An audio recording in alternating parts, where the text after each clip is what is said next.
And get started. Welcome everyone to actually our inaugural Honest Leadership series, formerly known as Founding Females, but as life and the company has evolved, so has this series where we're expanding our scope. So we really started this to support other female founders, but really started to feel a little bit limited by that and really wanted to spread out a little bit wider and talk about leadership more as a whole. So we'll still be hearing from tons of incredible founders like Kelly, but we'll also be hearing from folks in different leadership capacities. So whether that's in their own companies that they're leading or within corporate America, we really want to hear about the entire journey of leadership because it's a wild one. I say often that while I talk about leadership all day long due to the nature of Ama La Vida's work, leading other human beings is still the most wild, unpredictable, and difficult part of my job. And so I want the cheat sheet and I want to be learning from many, many smart people who have been there, done that, and have really incredible insights to share with us. So really pumped to be kicking off this series and honored that Kelly is our first guest. So yay, welcome Kelly. If you don't know Kelly, I will tell you a little bit about them.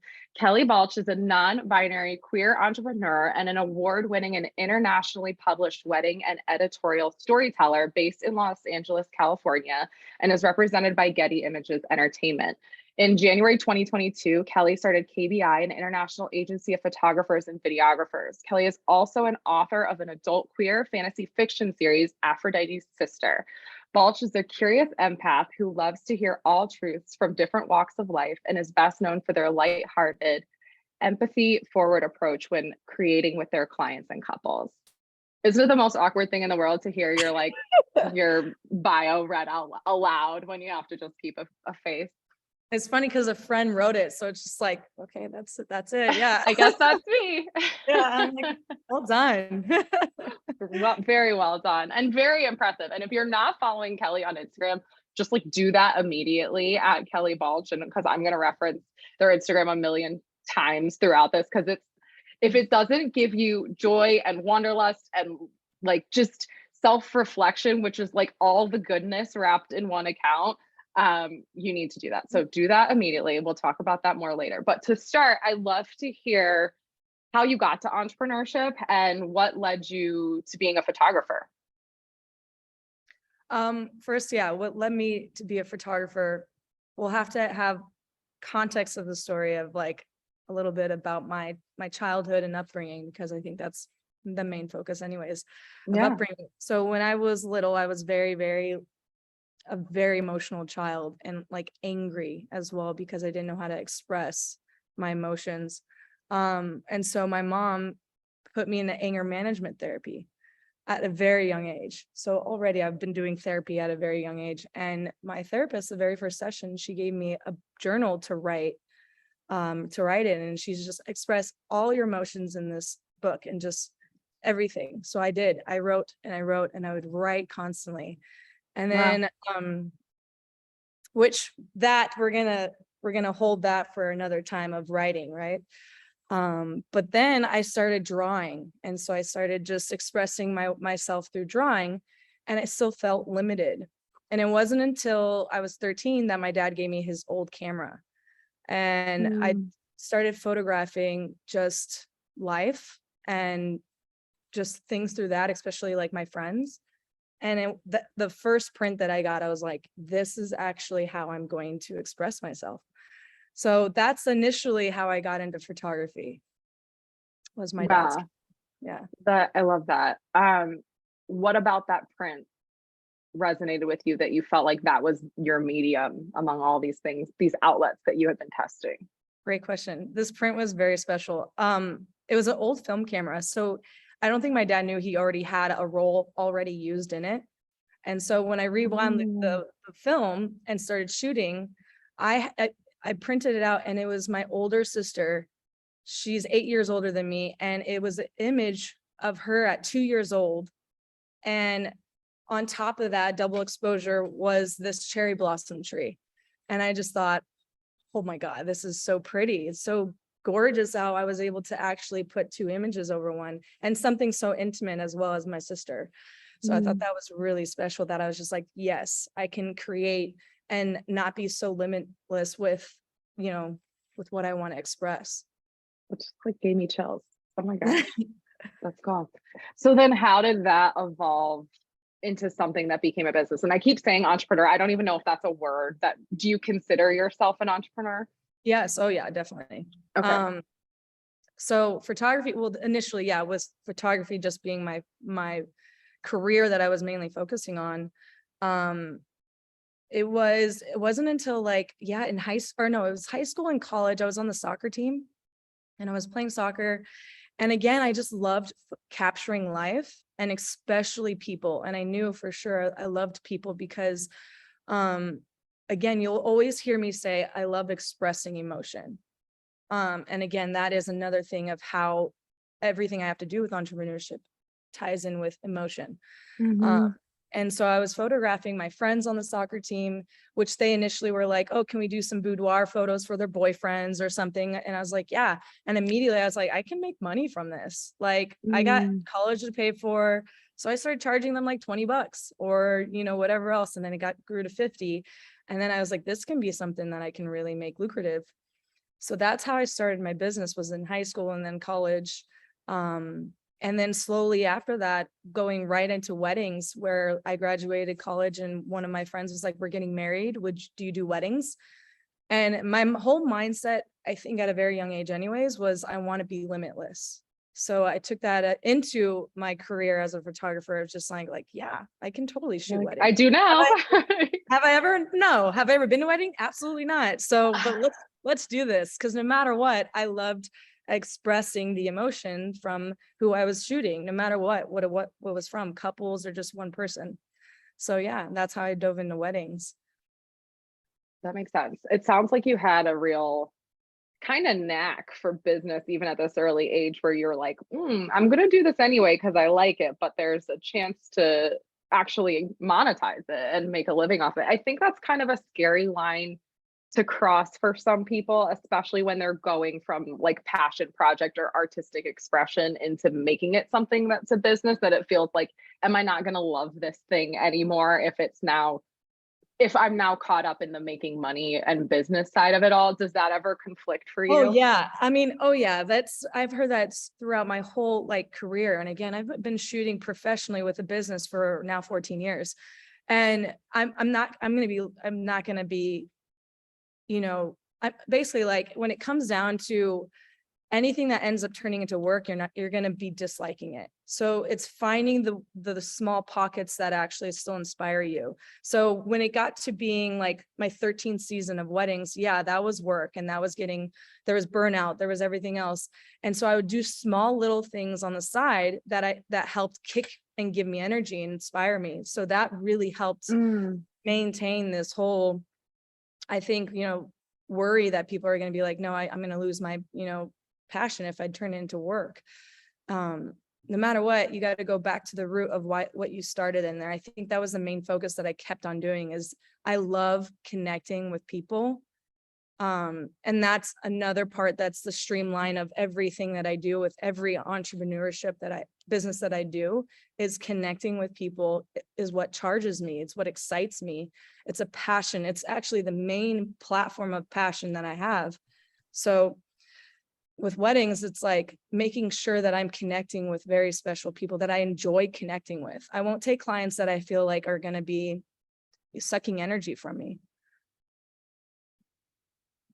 Knowing the wedding industry a little bit and having been through Yeah. that experience, how do you suss that out? Because I feel like everybody can become the worst version of themselves in Oh my that God. context. So how do you suss out like normal stress from like, this is going to be a drain of a client and I need to walk away?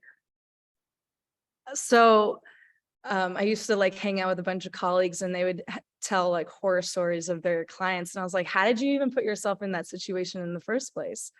And it always goes back to them. I would like to say blessed or grateful, but also it had to do with my mind and my mindset of being like, I only want to work with friends, and I only want to work with people I connect with, which essentially are friends or beginning of friends or people with the same mindset. So I realized that when I put that out, into the universe, that is what I attracted. So Mhm. every client that I had up to just like 2 years ago were all friends, or Wow. people that I met. And I got very, very grateful and blessed from that. And again, like listening to other colleagues, they have horror stories. And I was like, you are attracting that, and you are allowing that attraction to come into your life. You got to have the boundary and understanding that you have the power to choose. That's what's so cool about entrepreneurship too, is like you have the power to choose your clientele. And Yeah, that's I love, hard, right? But yeah, for sure. I say all the time, like, one of the things I love about entrepreneurship isn't just that you get to create the product or service that you want to see in the world. You get to create kind of like the entity and the organization and the culture. And so I feel so firmly in what you're saying, that what you create and put out in the world is attracting a certain type of person. And I think so often, Forum and I, even as the company has grown, clients that come in are like, I saw myself in your story. And I feel like we get such wonderful, committed, driven clients because there's a mirroring of like the dedication that we have, then the dedication that the team has, then the dedication that the client has. And that's amazing. Now, that's not 100% success rate, where we have some, stories where before we were more, I think, scrutinizing in the types of clients that we took. But I think it's so true, just how you message and carry and present yourself in the world brings that back to you. yeah, and let me add more to that and just actually refine it, adding another deeper layer, because again, even if you're in transitioning of wanting to actually be like, okay, I'm doing a career change, it's going to be a little muddy and you need a little bit of refinement to that. And as soon as you actually feel so solid in your alignment of like, this is what I'm going to be doing, this is exactly what I want, that like emanates off you. And that's when that's what I realized is like, as soon as I was like, I'm doing photography and then that's all I want to be doing right now. And this is the clientele that I want. I want to be love. I want to express love. That's when I got all the clients in and, attracted all these amazing clients because that vibration was emanating off me. And what I realized was when I started getting a little muddy of being like, well, maybe I want to be doing this other thing and maybe I want this clientele. That's when I was starting to attract different clientele as well. So I noticed again, like whatever my mind shift was, that attraction was coming in as well. Yeah, I think there's like a manifestation piece to that I want to ask you more about in a little bit. But I think even like super tangibly, if someone can't even explain what you do because they're confused, if you Yeah. can't explain what you do, and this one took a long time and it's still an iterative process for us. Like, if my best friend can't explain what Ama La Vida does, how can anybody then refer someone or seek out my support? Like, I think you're right. Getting so clear and resolute in what you want, even so tactically, is like, great. Then someone's thinking of you for their wedding because they know that's what you're about. Yeah. Yeah. Even if you have to make Um, up the word or make up the career. I always tell yeah. this to people, they're like, I was like, what do you want to do? And they talk about what they want to do. And they're like, but I just don't know like where to start, what to do. I was like, then you are the person to actually start it. Like we are living in an age right now, which is so epically beautiful that we have that space and that time to create because we have the internet. We have everything. We have all these resources now given to us that we can actually pioneer our own career. And I believe that so fully. And I I talk agree. a lot about that to people. Absolutely. From your career or even a business, like, it Yes. doesn't, back in the day, it took a lot more. Now you can turn up a business in 24 hours if What? Yeah. you really want to. And it's just a few steps. So it's exciting to think about that. I want to go back to the connecting with human emotions and telling people's stories. And I think one of the reasons that you have built such notoriety in the wedding space is because your work is stunning and it's incredible. And also it really tells the people's story. And I know that's important to you, to not just do kind of a cliche or something that's not representative of that couple. So how do you do that? And how do you keep that kind of focus that you've had since the beginning of really connecting with these individuals and making sure that this accurately represents their love? I think you probably know this by now too, of just like a couple conversations, we immediately got deep into conversation, right? I don't do surface conversations very well. And as soon as I'm meeting a client or a couple, I'm not going to ask you surface things, because then you'll get surface photos that are going to be that you're just going to be like, okay, that looks kind of candid and fake, or not candid but fake. So immediately I like to dive into not their psyche, but how they feel emotionally, because I believe that your emotions tell more truths than actual just your logic, your psyche. So I'm hanging out with the couples. I'm asking really deep questions about just like, well, how does that, I'm holding space for whatever, they're feeling. And I think, again, it's years of therapy that allowed me to ask that allowed me to dive deep and within myself. So I'm able to actually understand and dive deep with other people. What's a for instance of like some of the questions you might ask? So first and foremost, oh my God, that's a great question, because also I'm a responder. And so like, I'm not going to like think of something. I'm going to make sure that whatever you're saying, I'm going to respond in a more deeper layer than what you're probably going to. So that's also what I know notice about myself is like, I'm not going to be randomly entering in a room being like, hey, okay, so let's like talk about this. It's going to be creating that ambiance, creating like that type of vibration of just being like, well, how does this make you feel then? It's just kind of like creating that safe space in order for them to start bringing their emotions forward. And honestly, what a lot of people have told me is that I get vulnerable and emotional, which then enables them to be emotional and vulnerable. So that's how I capture these pictures, is that these are just very raw images of who they are. I think even the way that you started this interview, being open about like challenges in your childhood, like I think it's you're doing that, you're living that, and that makes maybe me then feel comfortable to tell a story that I wouldn't have otherwise, because you open the door to that. And I think comfortable, not maybe. Ask me away about my childhood. How much time do we have? How was your childhood? What are some of the best memories that you had of childhood that now you think, see, that's what it is.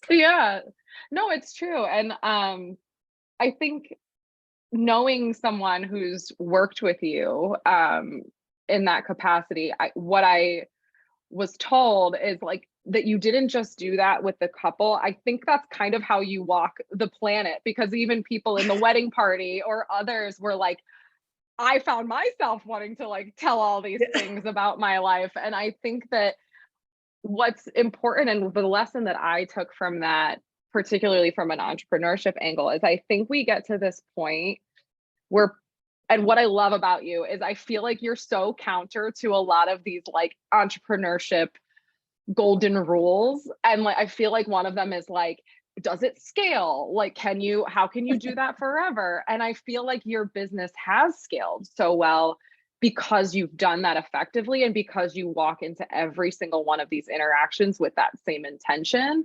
And I think that's so powerful, even if it's, difficult to maintain over time.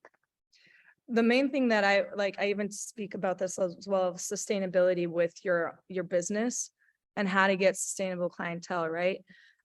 I mean, it's just kind of common sense. It's like, how do you get a client to trust you? And it's not like you are the best person of the job. It's, I trust you because I know you. Like, you've told me stories, we shared a bond, we have nostalgic moments together. And like, I have clientele back since 2007 that I still work with today, because it's like we've formed this bond. And we formed that bond on day one. And so that's how to build sustainable clientele, like just kind of branching off on that. Which I love that. Business. I trust you because I know you. I think I'm going to like write that down and say that every day, because we think that we make logical and rational decisions as buyers, as consumers, as Right. the smart, savvy business people that we all are, but we don't. We make emotional decisions, and so many of these come down to trust. I've gotten so many different disagreements with someone who is super logical. Like, we're talking about billionaires that are logical. And I'm just like, well, even if you like to play it as a logic, decision, you're still going with your gut, no matter what. Yeah. No matter You're just what confirmation biasing your way to the emotional decision exactly. you wanted to make in the first place. Exactly. You can justify it however you like, no matter what, it's going to be coming right here and then right here. That's what I believe is like again, when in the bio, it says that I'm empathy forward with my approach on business. I mean, that's how I scale all even with everything else that I do with not just photography, but my other businesses. Well, that's a perfect segue, because one of the other kind of counter narratives that I think you really walk is this advice we're constantly given as leaders, as founders, as entrepreneurs, to just ruthlessly focus, to not chase the next shiny object, and to do one thing really, really well instead of being a jack of all trades. And I won't say that you're a jack of all trades, but you are a videographer, you've launched an agency, you've written a book, you do so many things that it feels to someone on the outside a little bit like, wow, how are they doing all of that? So what do you think that advice has a place? If so, when? And how do you decide what to pursue? The advice of what? Of like focus and do one thing really well versus doing a bunch of things. So I'm all about balance. When you feel like you are too much focused in one thing and then losing another thing, then you kind of switch into that. So I really do. I understand how a lot of people are like, well, I can't focus on many things. So take this however this will resonate with you, is if like I mean, I have ADHD, and I think I have ADHD with my businesses too. So I get bored very quickly. And if you are that type of person, then you get excited by being like, okay, I want to be doing photography right now. And then now I'm getting kind of bored. Again, this is what we're talking about with the burnout. I get burned out with that. And then I want to go write. That fulfills me. And then I'm back to, this is how I operate. I found a system that really helps me keep on getting charged and inspired. But I found that the main streamline is connecting with people. So then when it comes to someone that actually wants to do many different things, focus on what your streamline is. What is the main like centerpiece that's actually making you go in all these different directions? For instance, if you like to knit, that's a business that you can monetize. But if you are actually a scientist as well, what is the main focus, the deeper underlying emotional layer that you are doing these things? What is that saying? What is the similar thing? And there is 100% something that's connecting both of those. And so that's how I believe is like everything that I'm doing is still a connection of emotion and connecting to people. That's what I love doing. That's what charges me and brings me joy. So I think, did I answer your question? You did. And that's just super interesting way to think about it. And I hadn't thought about it in that way, but I think that is true. And maybe for that person, it's like they love experimentation, and whether that's in a scientific context or in creating new knitting patterns, whatever it is, like that's the thing. And so that's where you focus is, let's figure the thing that charges me. Let's figure out how to do that even better, even if how it represents itself through what you do can look different. Yeah. And then basically what that comes down to, I like the example of knitting and science, like those are complete different spectrums, right? And then you're finding what someone wrote, the common denominator, and that's actually, those are the perfect words. And what I realize is that's asking yourself to dive way deeper into who you are and what your values are. Mm-hmm. So essentially, if anything that you can take from this talk, give yourself permission to go intimate with yourself in order to go intimately outward and what your passions are.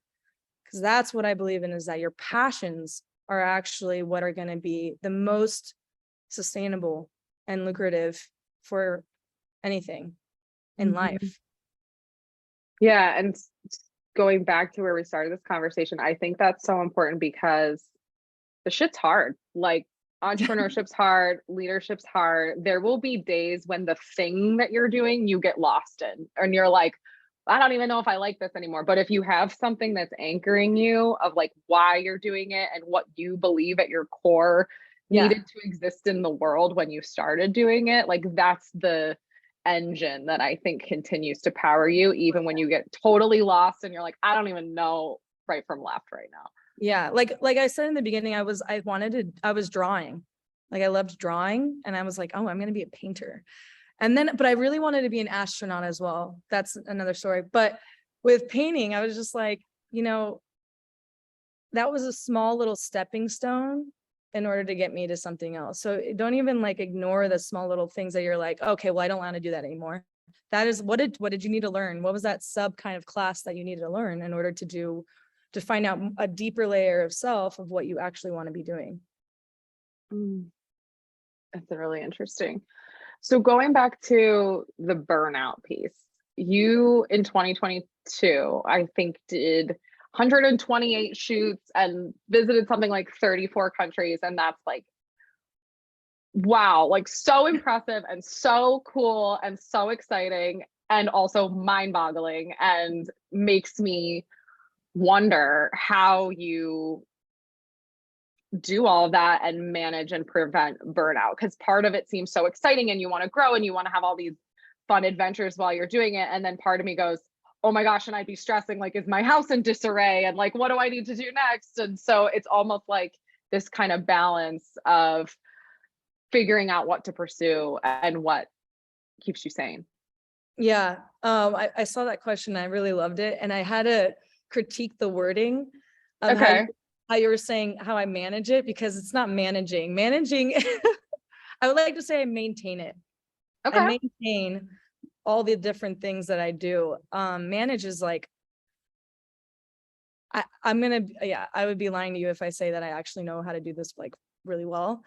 But with traveling, that's a big part of my business, and I love traveling.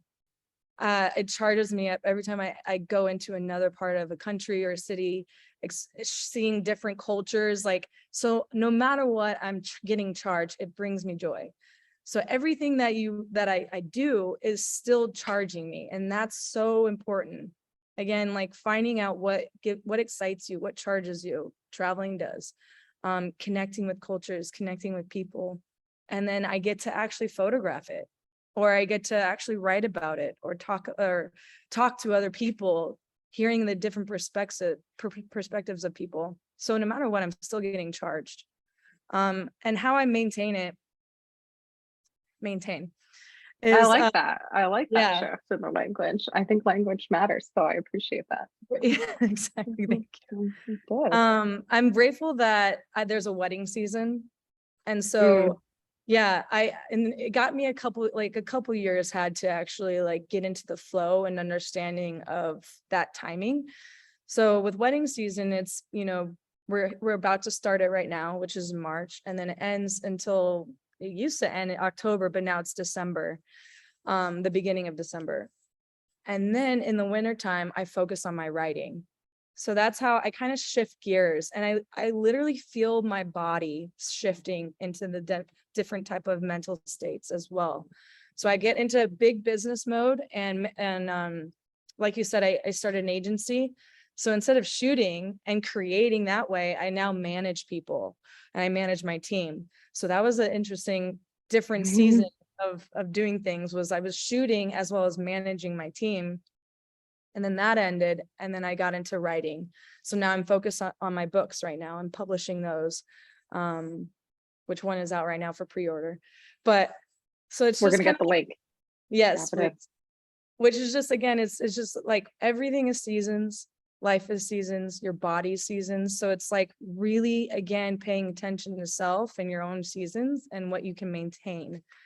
You'll be kidding yourself if you know how to actually be on top of it. I'd be very impressed. And actually, please reach out to me if you're like, I can manage all these. I have a system.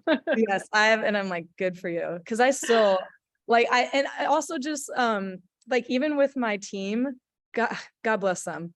When I'm traveling and I'm like in another country and they're in LA and they're like, hey, you know, like, Kelly, we need to talk about, you know, this wedding that's coming or this other shoot.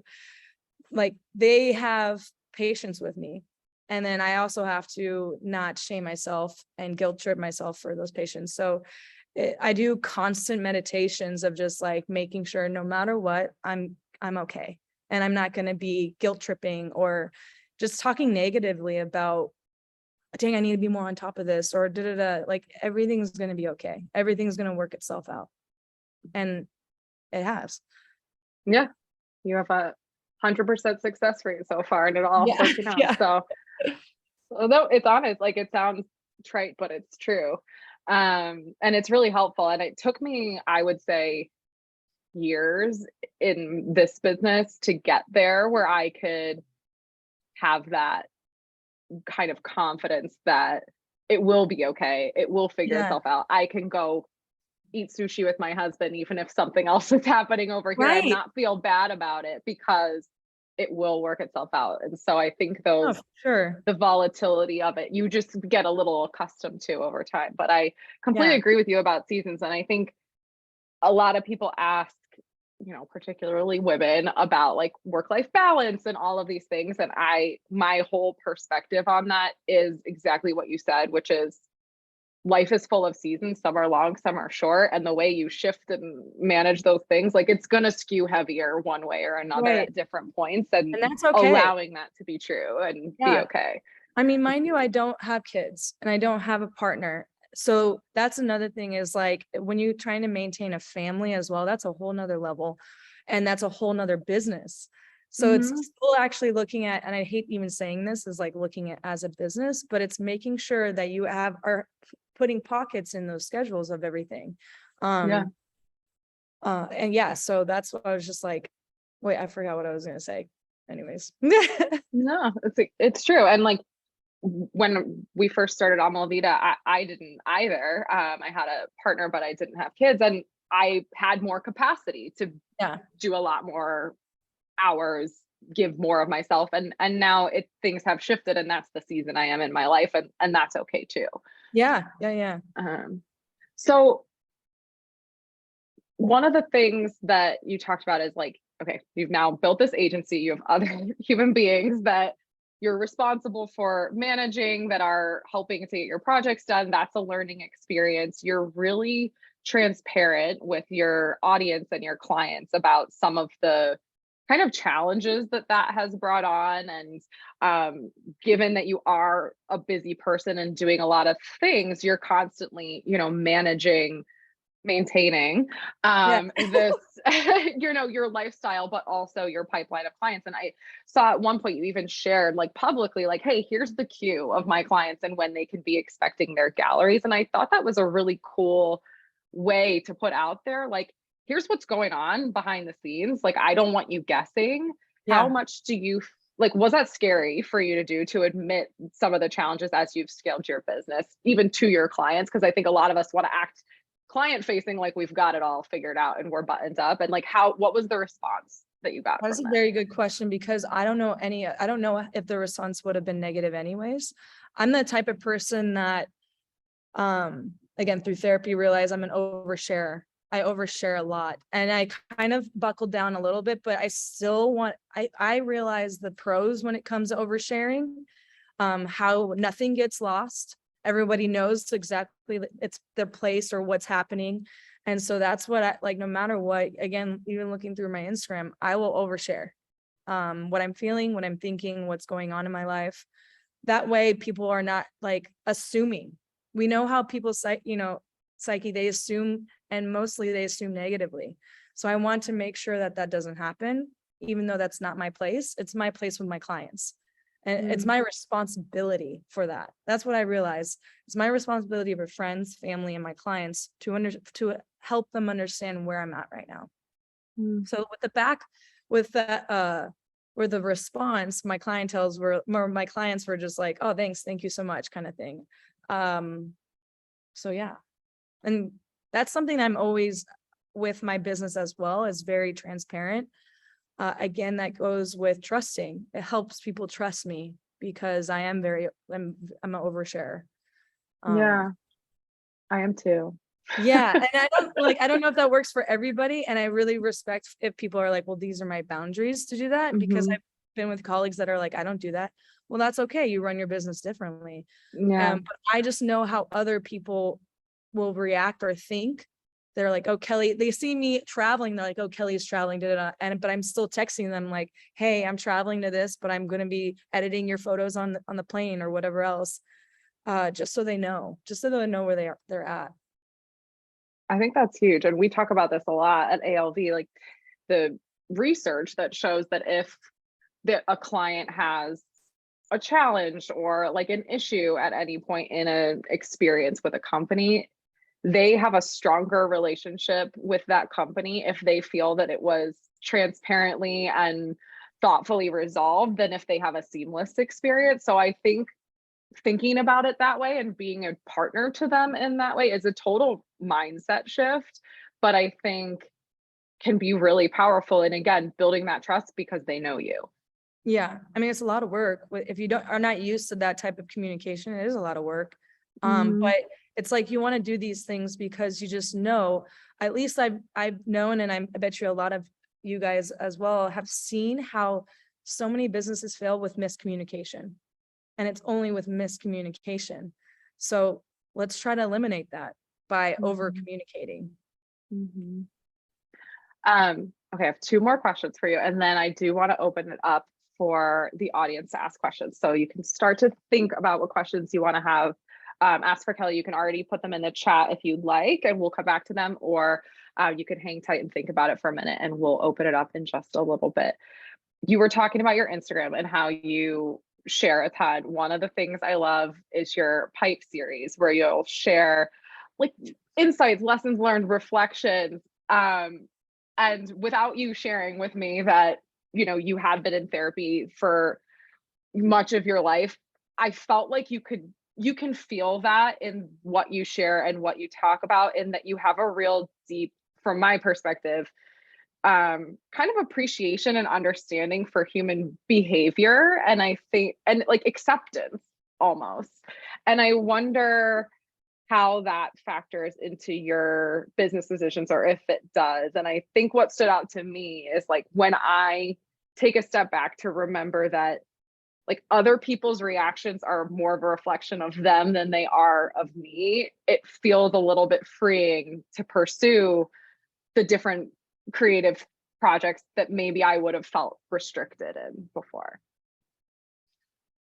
I would love to ask where do those restrictions lay before, but to answer I'll tell you if you want. Yeah, let's hear it. Yeah.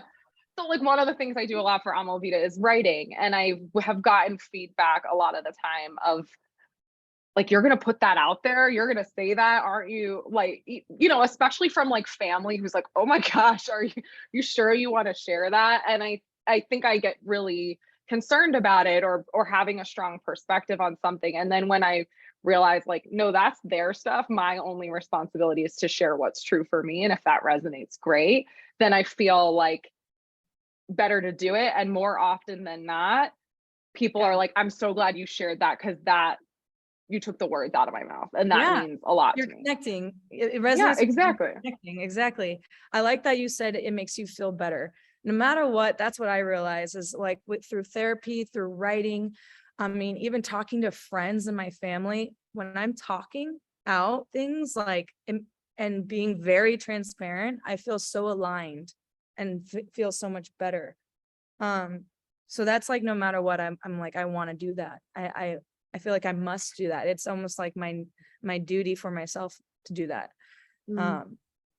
Wait, what was your question though? Now, sorry, I got distracted. I don't know. It was kind of a vague question. It was more just like, how has your ongoing like learning and understanding of human behavior factored into your business decisions? Oh, okay. Yeah. So, I mean, at a young age, I was such a big truth seeker. Like I wanted to find truth, and I realized there are so many different truths because there's so many different perspectives. And who is anyone to say that your truth is not right?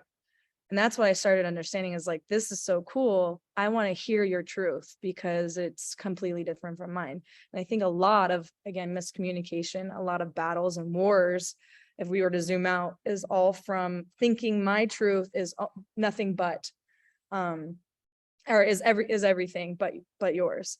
So that's what I think understanding comes from, is that I love to hear your truth, and let's try to come to a common understanding of that. And I think that was through therapy, but it also was through meditation. And another line of work I do is energy work. I love to actually go in deep with that. And that's like a whole nother thing, but I read people's like energies. And so that's a lot of kind of what that entails, of just like, where's your truth? And then how can I actually, like you were talking about, languages a lot of is important to you. Language is everything to me as well. So it's like, how am I going to help someone understand my truth with the language that they only know, and vice versa. Well, that's really interesting. I was listening to a podcast earlier, and the gentleman was saying that we think there's like whatever, couple hundred religions on this planet, and like philosophies of politics, and he's like, there's 8 billion. Like each person's relationship with it and perspective on it is their whole own system that's not like any other. And I think that's a really interesting concept and way to think about it, and I'm sure is so helpful in how you build trust, connect with people, and to some of the stuff we talked about earlier, really feel like, yeah, this is someone I connect with and want to work with, versus maybe this isn't the right fit for me. And it's allowing them to speak their own truth and not judging. Again, we're also afraid of being judged with anything that we're doing. And you even judge yourself. Like even when you were saying that you were typing out something that you were like, well, no, you got to just be strong and trust. This is my truth. Whoever grabs at it or resonates at it, then that's beautiful. Then they are my people. We overthink that, of being like, we need to worry about other people's, how are they going to feel? To an extent, I always believe in that. I don't like saying like the F everybody and whatever they're thinking and just go by your own truth. I believe that you need to have this beautiful balance of like, I need to say my truth. And that's when you're going to be in your own alignment, whatever that may be, with work wise or anything else. And then whoever wants to judge you, that's fine. And just kind of have this common ground. I love that. My last question for you is going back to what we were kind of dabbling with earlier around manifestation. And I know that's something that you do a lot, and you put a lot of like intention into the world. One of the things you were talking about was like, I really want to go to the Amazon and I want to work with National Geographic. And then it's like, boom, literally these things come to life for you. And I'm curious, I'm sure that wasn't like you just thought about it one day and then it happened. Like there's steps that were taken along the way. So I'm curious your approach. I guess just what does manifestation mean to you, and what's kind of your balance between the like making it happen and letting it happen? Because that's something that I really struggle with. When I want something so badly, sometimes I clench so tightly and I'm like, go around it. And it's not until you kind of like disengage sometimes that it comes. And then sometimes you need to amp it up and like go after stuff. So I'm curious what your take is on that. Making it happen and letting it happen literally go coincide together. That's what I believe in manifesting. I believe in a lot of energy. Like I believe in the flow of energy. So if you are giving to whatever you believe in, the universe or whatever you believe in, you say what you want. And the trust aspect is very, very important. Trust yourself that it's going to happen, and then trust and give it away to the universe, to God, to Allah, whoever you want to believe in. Just trust it's going to happen. And so that's why you're saying the making it happen and then letting it go. That's literally one and the same. So it's like, again, focus and being clear of what you want. I really, really wanted to go to the Amazon, and and at a young age, I wanted to shoot for National Geographic. And it just so happened, and I trusted. I like literally trusted, and I was like, whatever, it's gonna. And I actually trusted / got distracted on other things. So that helps too, where you're just get distracted of like life or whatever. And you're like, I trust it's going to happen when it's going to happen. And I say divine timing brought it together, where I literally am going to the Amazon on National Geographic's dime to shoot this most amazing project. And could I have thought that? No, like I would have never put the two together. So that's what it was so amazing, is like I think the energy that's going to give back to you is going to be even better. So that's how I manifest, and that's how I believe. And I like how you said putting the intention out there. Everything I do, I try to do with intention, which is a lot of thinking. It's a lot of like, I am going to wake up and I am going to meditate and set my intention for the day.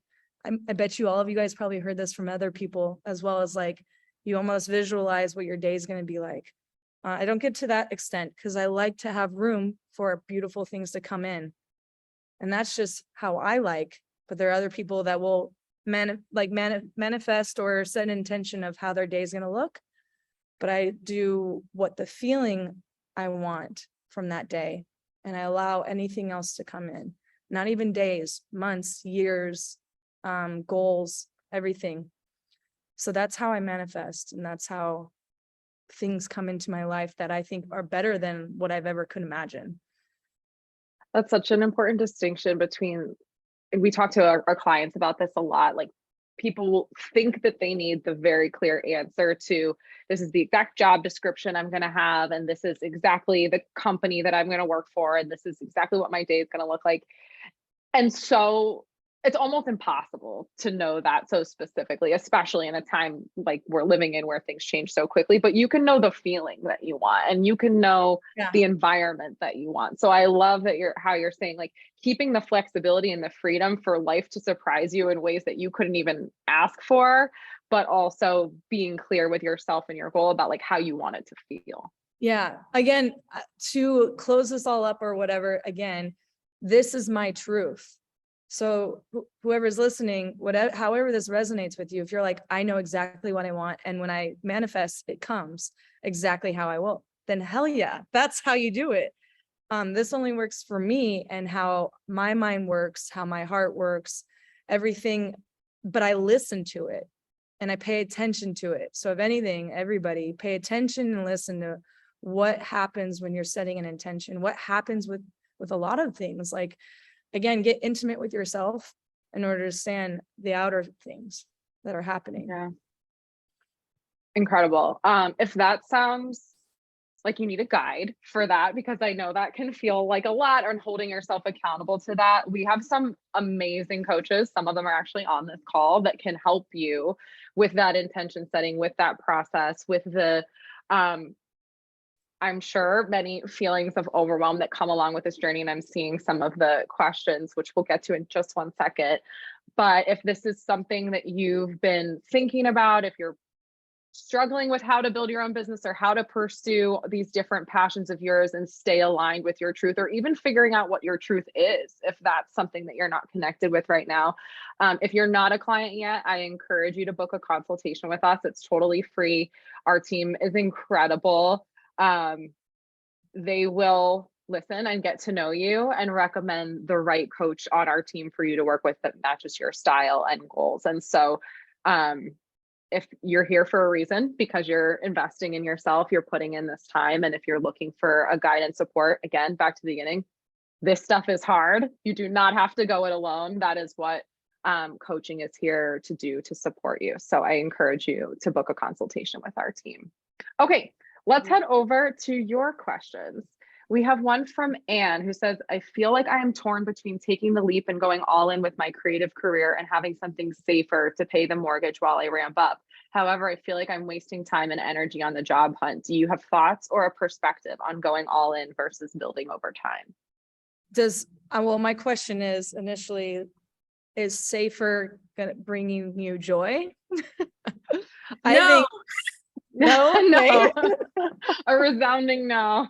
A resounding no. Then I say, then don't do it. Don't go safer. Where is she? Oh, I'm a disembodied voice. My Zoom is I love that. We love disembodied voices. Yeah. Then I would say go with what makes you happy no matter what. And I know it's so simple and you're like, okay, everybody is so worried. We are literally socially designed to be, okay, I need a 401k. I need things safe. I mean, I literally have only listened to myself and I still have all that. I built to that. So I would say don't go safer. Go with what you want, and then the safer then ends up coming.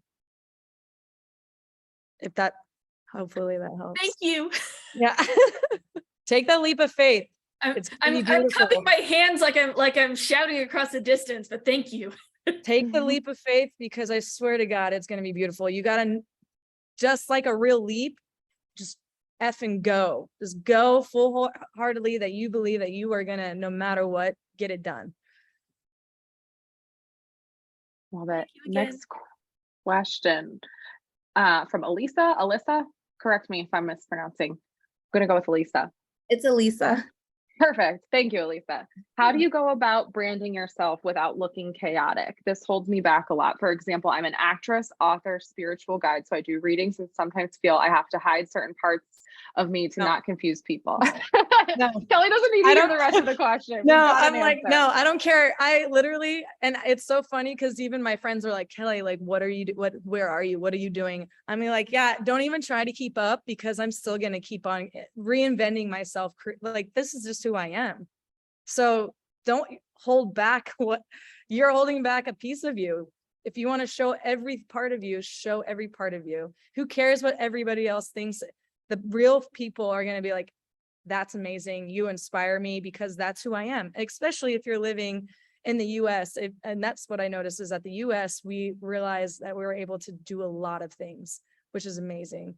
I've been to other different countries, and like, they don't have that type of, that I would say, privilege. So if you're in the US, do it, do everything, and don't hold yourself back. Yeah, I love that. Cool. Any other questions for Kelly before we wrap up? I love that from Donna. Take the leap, and the next step will appear, or the net will appear. Yeah. Even better. So good. Amazing. Kelly, tell us more about your book that we can pre-order, and anything else that's coming up for you, and how we can stay in tune with you.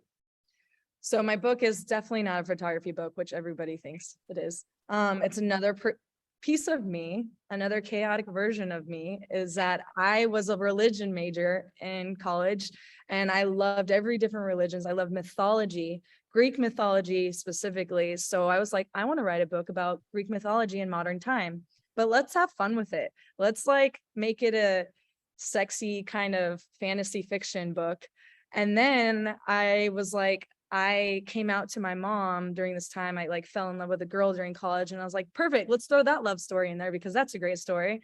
So that's what my book is about, is Greek mythology in modern time. And it's essentially this love story about this Greek goddess who's the goddess of emotion. She can feel everyone's emotions. She's an empath essentially.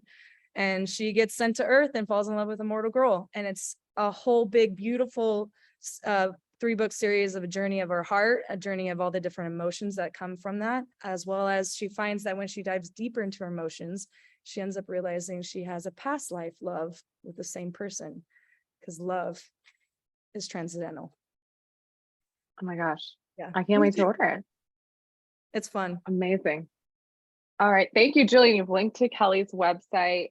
We'll definitely, we'll send a follow-up email with all of these things as well, so you don't have to like aggressively take notes right now. We'll make sure everything ends up in your hands. Any last questions? Oh, we have some book fans already. Yeah, awesome. Kelly, thank you so much for being here. You are Thank you, Nicole. an incredible human being, and a very busy and big time one. And so we are so lucky that you shared a full hour with us. And we're just so grateful that you're here sharing your heart and your wisdom with our community. So thank you very much. Thank you, Nicole. And thank you for your team. You guys are amazing. Amazing. Thank you, everybody who decided to come in and listen.